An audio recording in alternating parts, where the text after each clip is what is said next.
Hi everyone, and welcome back to Rolling Through Negotiations.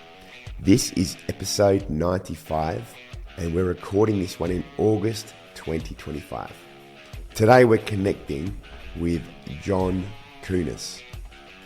John, he's a business strategist. He's an advisor to C-suite executives, to board members. He's done a lot of work in terms of helping leading businesses get to the next level.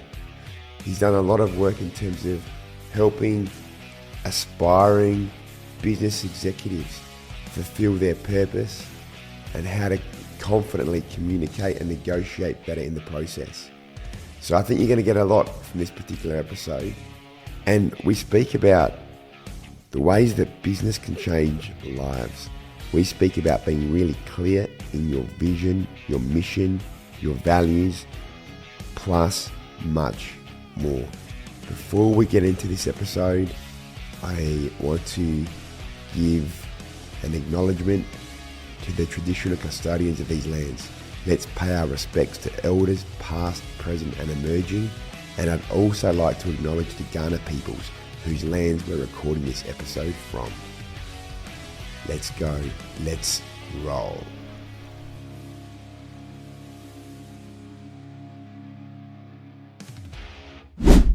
The biggest plus any entrepreneur, owner, manager can make is to accept that they have blind spots. Once they accept that, it's working with people that help you get to where you need to get. If you can see that you don't have all the answers, it takes you a step closer to the answer. From my own personal experience, you can pick up a blind spot in someone's business by working with another business. So you start seeing common traits, there's common threads, there's common problems that exist. So something that you've worked with another entrepreneur on that's worked, you can pass that knowledge or that experience to someone that's going through the same process. It's in this journey, most people think that their journey is unique, but we're all entrepreneurs in many ways, and we all suffer the same problems. We all suffer from thinking that we can't do it or that the problem is unique to us. And in fact, it's not. So it's in many ways like a jigsaw puzzle, and you're trying to put it back together in the most seamless way. Some will start from the middle and work out. Some will start from the sides and work in. Either way, you create the picture. How you do it, there's no right or wrong way, but it's almost trying to figure out the way the entrepreneur or the owner or the C-suite wants it to be done and working with them on that. In many ways, what we see or what I see is that they lack the structure. They have the vision, but they don't have the structure. So they seem to forget that what got them there as a smaller model or business that was successful, that took him to that stage of needing to hire the right teams, they seem to somehow, in many instances, forget that, hey, what I used to do and used to work for my model, I've stopped doing that, or I haven't passed that knowledge the same way to my team. I've got people in chairs that I pay to do jobs, but they're doing something that is outside the vision of what we set up initially. So we need strategy, we need structure, we need cadences that are regular, and we need a strategic plan that's the overarching concept of what we're doing and why we're doing it, and then some shorter sprints in operational plans of getting there. And it's almost like you're building blocks to where you need to go. But one thing you do need to do regularly and consistently, and to do it without judgment, is to pivot quickly. You need to tweak your model, and you need to have the ability to move and to be agile. If you're not doing that, it's causing a bigger problem. You could see a problem in the background brewing. You need to tackle it. You cannot sit on anything. It's like a cancer that you need to try to remove straight away. The best entrepreneurs are really simple to identify. They're proactive. They do not wait for drama. If it's good, they have every intention of making it great. They don't wait for bad to happen. So, and it's great. When you're dealing with those sort of people, it's fantastic because you're also learning at a rapid rate. Like, and you can't put a price to that. Directing your organization to success is in itself a negotiation. And so if we aren't clear at the very beginning of the process exactly what the interests are of everyone that's involved, and then understanding what are we bringing to the table, what do we expect from everybody else that's on our team and who we're going to be engaging with throughout that negotiation process, the business life cycle, and then to be able to have real clarity in terms of what the successful outcome looks like. And I wonder how many times there's people involved in business or senior executives who follow a particular journey because they think it sounds good, but it may not be exactly the journey that touches home for themselves. And so do you think, John, that clarity begins by looking at the organization holistically, or does it begin with the leader looking within themselves? I think any business model starts with vision, mission, and values. You need to have those and an understanding of those to start what you're doing. Why are you doing it? What does it mean to you? What do you want to achieve? And what are the values that you have to achieve that? And all the great companies have those. And, in many offices, you will walk into an office and there will be a vision statement. There'll be a value statement. And it's important that staff buy into that. There's no point saying that we look after our customer when we don't look after our staff. The value should be the same for everyone. And everyone needs to buy into that. If you don't have that right, you're going to struggle. So it's, basics 101. That's the first thing. You want to start a business? Why are we doing it? What do we want to achieve? And how are we going to do that? What are the values that we have that are important to us, that are important to our team, that are also important to our customers? If we need to respect everyone. It's not just our customer we respect, but treat our staff poorly. We can't do that. And I think you can still get from, an entrepreneur explained to me once that you can get to 4 by adding 2 plus 2, 3 plus 1, 4 plus 0. They all get you to 4, but it's how we do it and getting there in the right way. So that's why we need to have that right and then have a strategic plan of how to get there.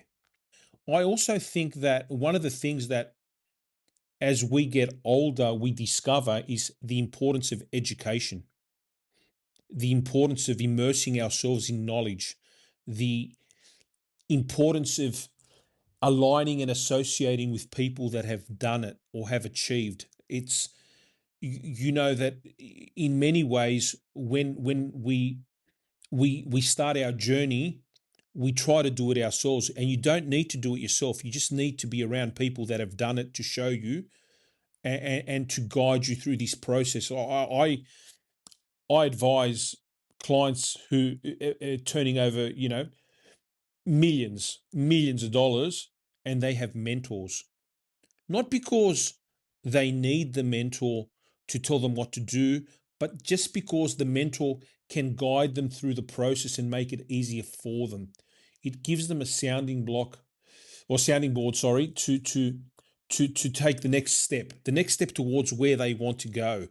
And it's important that we accept that it's not everyone you meet in business is going to try to do the wrong thing by you. There will be people that you meet, and they exist, that will help you to get to where you need to get. They're comfortable in their own journey or in their own skin. And I think it's important for aspiring entrepreneurs to lean in on those people, to be part of some networking groups, to be part of, a cycle of friends, or a circle of friends, I should say, that helps them get to where they need to get to. And we all learn. Like I've referred people in businesses that I've advised to help them, and then the people that I've referred have taken the work off me.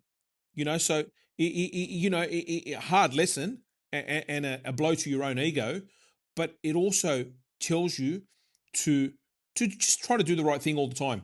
You know, it's I'm a big believer in giving. Like if someone can afford to pay for the advice and the structure and the counsel, great, awesome. If someone can't afford to do it, but they're genuinely interested in learning, do it for free. It's fine, John. It comes back to you. And I've had, referrals, a great source of business for me. I don't advertise. There's no website. There's nothing. But it's just a genuine intent to help people. That's great when you've got that place of genuineness to be coming from. And I think they're also one of the amazing parts about business and negotiating futures through business is when there's a deeper purpose.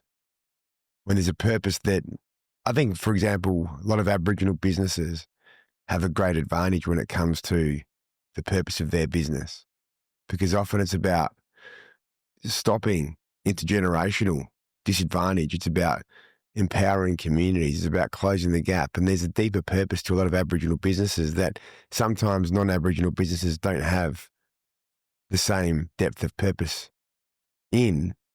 And when I see these differences, I think, wow, how amazing it is for Aboriginal businesses to be able to navigate the entrepreneurial world with this depth of purpose motivating. Yep. And I think one of the things that I find inspiring about what you do is the honesty and the integrity of what you're doing and how you're doing it, and the way you explain the black cladding and things like that. It almost it's a wake up call to the rest of us to do it properly, and it's important that we keep doing it properly, and learning from that. Both of us grew up in Greek households where family is important. So it's using some of those values that we have and using them in another realm, and it's fine. We can do that. We can do that, and it works. It doesn't have to be impersonal. It's business. It's built on transaction, human interaction. We get caught out many a time by trying to automate everything. Yes, we can, but that human touch will never ever go. When there's a problem, we want a human. Sometimes it can be resolved by a robot, but there's an essence of just genuine. I don't even know the word. It's just genuine appreciation for speaking to someone and resolving or getting somewhere. Yes, I can tell someone to automate their systems, but the journey of automation is what makes it wonderful. Doing it together, getting to the next stage. Because I had an owner that I advised recently say to me, and she's tough. She's driven. They've come from nothing, and they're turning over 30 million. And you know, she said to me, I just want to thank you for helping us along this journey, for getting us from A to B, because they could see how to get to B, but they couldn't see the hurdles that would be in front of them, and then the other thing that they didn't really understand is the speed to get to B, what it would take and what it would involve. So just that sort of compliment alone, that's where it makes it worth it. Like knowing that you've changed lives. We're changing lives, and it's not only changing the lives of the owners. By changing the lives of the owners and working towards, I guess, where they want to go in their models, you also enable the lives of the people that work in those models to change. The ability for people to then have some security in work. It's you discover that there's many layers to every business that we as individuals might not necessarily see. It's not just the owner making money, it's the people underneath getting paid. It's the people underneath progressing through the model. It's the people underneath having the ability to do things in their lives. It almost spreads out. And that's the beauty of it. So by having a strategic goal of where you want to get, it's like the ripple effect when you throw a pebble in a piece of water, in a pool of water, where all of a sudden you see how it spreads out, and to be part of that, you can't put a price to it. It's just amazing as a feeling as a human that you've changed lives by giving them some knowledge of what you know can work. They need to trust you. It's not easy, and trust and rapport, especially when you're dealing with people that are successful, is hard. You need to stand your ground because they will push you from pillar to post to get results. And you live and die by the sword many times, but that's fine if you're doing it with the right intent and having integrity through this whole process. No problem, no problem. And I think that it's really interesting because if you think about times when you've had some level of success in your own life, you might have begun to notice that as soon as you become really, really clear on the outcome soon follows. That could be something, for example, sending your kids to a particular school that you want to get them into. And you can be so busy, as an example, running around trying to get things together to try and support an application to get in. But once you've become clear, taking a moment just to really concentrate and focus on the outcome, that's when it can come into fruition. So one of the things I'm feeling in what you're saying here, John, and I think that it applies to a whole heap of different negotiation contexts, is taking a moment in the midst of the busyness of our days to be able to really connect and become clear with the outcome of the goal that we're working towards, and really connect with this, because if we can get this connection and clarity in place, that's when the goal really does happen. That's where the magic lies, Matthew. That's where the magic lies. And I think in many ways that goal, that end goal that people pursue needs to be documented.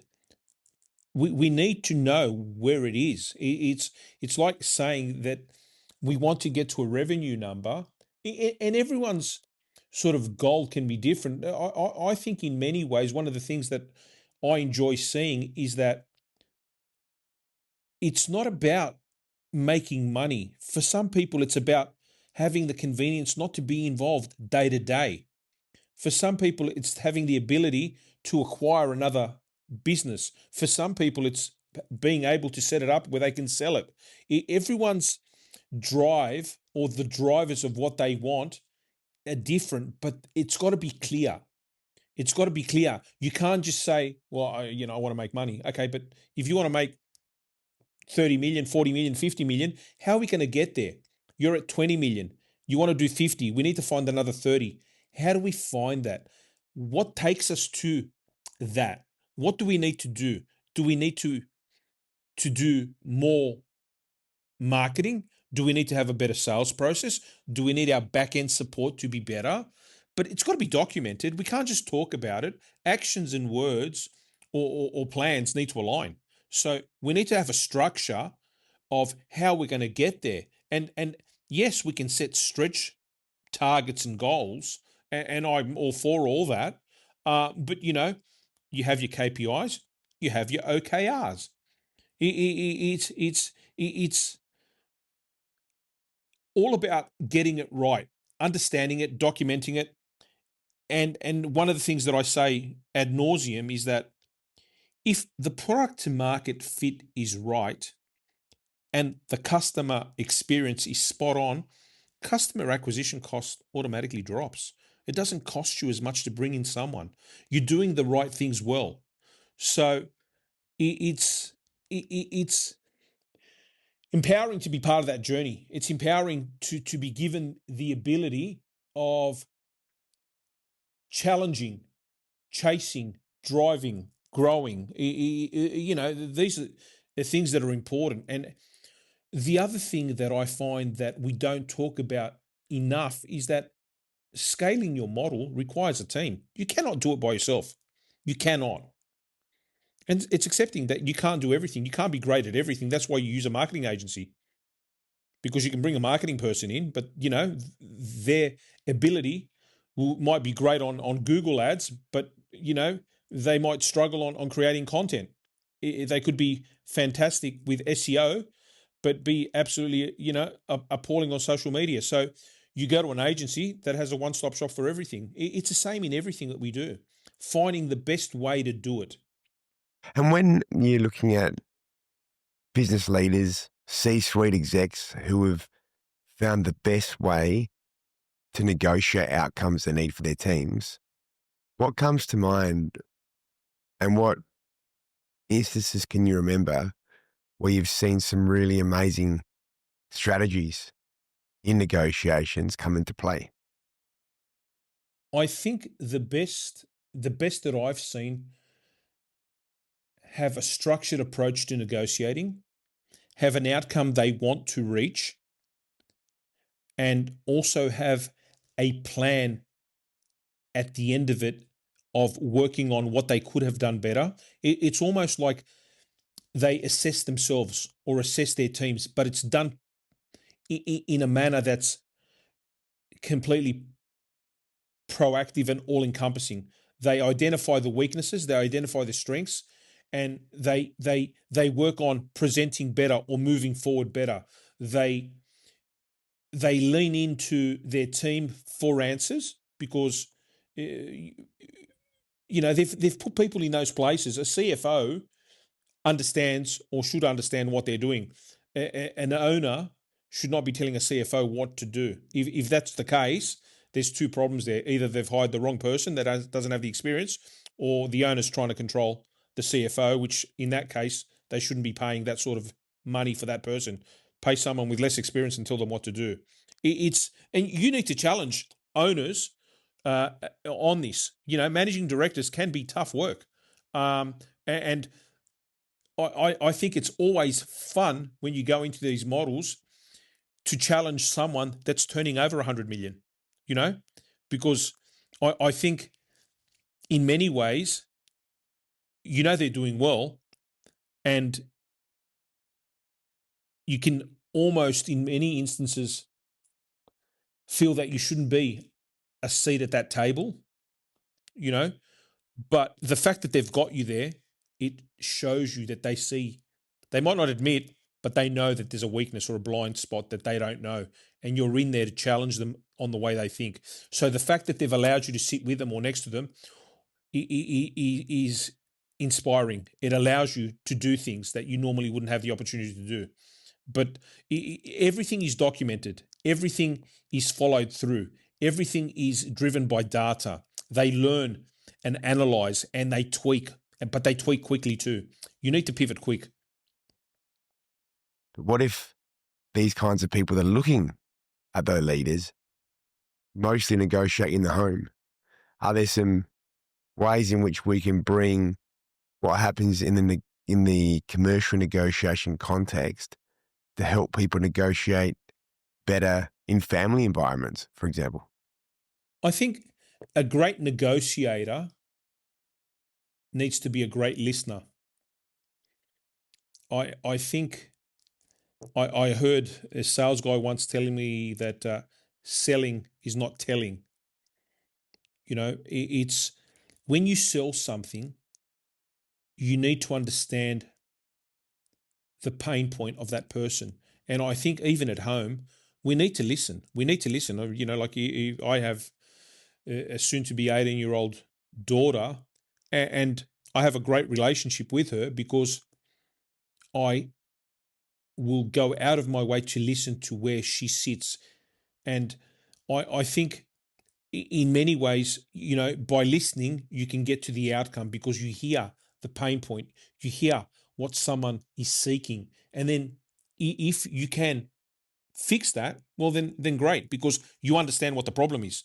You cannot sell an item to someone if you don't understand why they need it or why they have a problem. So I think it's important to listen. But I also think in negotiating, and I say this to friends of mine, and I find this to be something that a lot of people lack, is they go into a negotiation. If, for example, someone is after a pay increase, I think many a time you should not set a ceiling for yourself. If you think you will only ever earn 150K, that's all you'll ever earn. I think, And it might be to get to 150 and then from 150 get to 200, 200 get to 250. But don't set a ceiling. Don't limit yourself. If you start limiting your beliefs or your ability, you can't do it. You can't. You've already lost that battle. So it's imperative that you listen and then you are able to express what you want and why you want it. But understand, you might be going for a pay increase where you're on 100 and you want 130, but they can't afford it. Negotiate your way to getting to 130. That's fine. I can't afford to give you 130, John, but I can create a plan to get you to 130. Always have a next best step. Always have, it's we talk about that. Like people try to book an appointment, and I rang him. He wasn't there. Okay, or he wasn't ready to make a decision. Excellent, no problem. Did you ask him when he would be ready? Could he be ready? I'm busy this week. Fantastic. How are you placed next week? Tuesday? Oh, I'm busy Tuesday. What about Wednesday? Excellent. Wednesday. What time? Funnel them the way you need to. And I think people respect you a lot more in negotiating when they know you come prepared. If you don't know what you want, how can you get it? It doesn't happen. By having a game plan, by having an outcome of what you want, and it might be, I want to earn 150,000. Okay, you didn't get 150, but you got 145, but you're on 110. So you negotiated that way because you pushed that way. It's the same. It's the same for every level of what we do in life. It's let's listen to what the problem is, and work towards resolving it. With, in many ways, it's not that complicated. We complicated ourselves by overthinking what we should be doing. Just be clear on it. So if you, as an example, if you want to go for that higher position and you've found an organization that has a deep need for the skill set that you bring, well, then you're going to be in demand with your particular skill set. How do you find 100%. that organization? Well, you find that organization by asking the right questions, by listening to what's out there, by doing your homework and seeing what need there is that you can fill that you would love to be doing. We talk about green brain, red brain, like the green brain is the emotional side of things. And I use this a lot. You go into a car yard and you see a great sports car, and the sales guy is never going to say to you, listen, buddy, it's going to be a bit tight on your finances, because that's red braining you. Every step of the way, there's a roadblock. It's not going to make you buy it. But if he says to you, mate, if you have this car, your life's going to be so different. You're going to have so many friends. Everyone's going to look at you differently. It's green braining. He creates that emotional need for you to have it. So it's the same in most selling. It's understanding. You need to understand what the customer wants, what their pain point is. It's not so much, for example, he needs a pen. He can buy any pen. It's just the features of what he might be looking for that are important. Yeah, anything, a lot of things will write, but it's how they do it.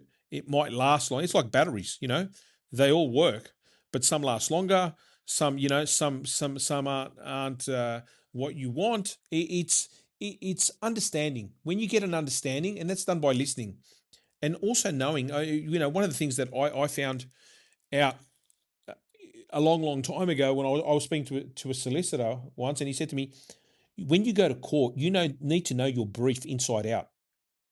You need to know every question that may be asked of you, because if you don't, it's going to be a problem. It's going to be a problem. And I always remember that advice where he said that to me, and I thought, okay, for him to be saying that to me, there must be a reason. And he was, a very wise old soul, but, it showed clarity. It showed structure. It showed that he had the ability to express his argument and to come to the outcome that he wanted. And that's preparing for these things is half the battle. You can't go into something without the right preparation. I know you love your AFL, and you can go into a game without the proper training and win, but that's going to be the exception to the rule. The team that trains the hardest and works the hardest will win more games. Natural talent will take them only a certain way. That's life. That's life with everything. You need to be prepared. It's the practicing, the preparation, the planning, the rehearsal, the tasks and the time that's spent before that event that matters the most and takes so much more out of you than what that particular pinnacle moment that you've been working towards does. And sometimes I think that if you look back at these sorts of scenarios, the moment of change, the outcome that you achieved, the business success that just occurred in the last financial year almost seems like it took care of itself once you had the preparation, the practice, the training. Once all that was put into place, the rest often just does take care of itself. So long as you have that clarity of vision that we're speaking about as well. John, I think that's paramount. Yeah, absolutely. I think that the real life wisdom that you've been able to share with us today is absolutely amazing. I believe that our listeners are really going to love listening to this episode, and it's been great having you here with us today on the podcast. I was wondering if there's any other words, any other tips, ideas, anything else you'd like to share before we wrap up this episode? I think that we all have something that drives us. I think it's important to also not set that in stone. It's what I enjoy doing today might not necessarily be where I want to be in 5 years' time. And having an acceptance within that's okay. There's nothing wrong with that. It's fine to change plans. It's fine to move into a different direction. And it's important to know that you always have another go, another crack, another chance. So it's always, it's always part of the journey. We learn. And one of the things that shocks me many a time is that there is no clear clarity of where people want to be, whether it's in business or in life.